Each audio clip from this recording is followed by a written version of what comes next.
Hi everyone, it's Tanya Kraus from Tanya Kraus Horsemanship. Today's topic is dropping the shoulder.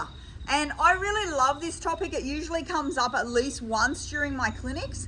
And the reason that I like it is because what I find is that because we call it dropping the shoulder, which is actually not a correct term, though widely used, the horse's shoulder is at the top of their leg, right? So the skeleton is stacked one on top of the other.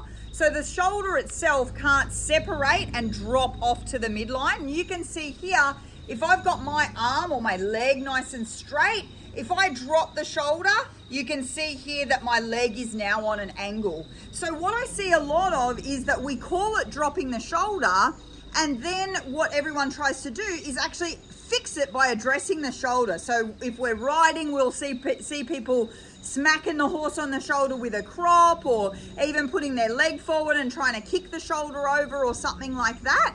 And on the ground, we'll see them sort of chasing that shoulder.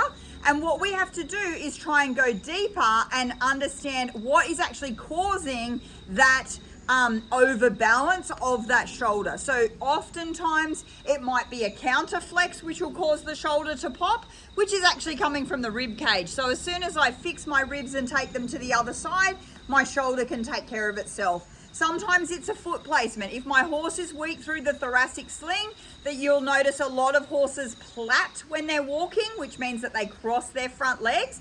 And as you can see, if I'm crossing towards the midline or across the midline, immediately there's an angle on my front leg, which is going to cause the shoulder to drop as well.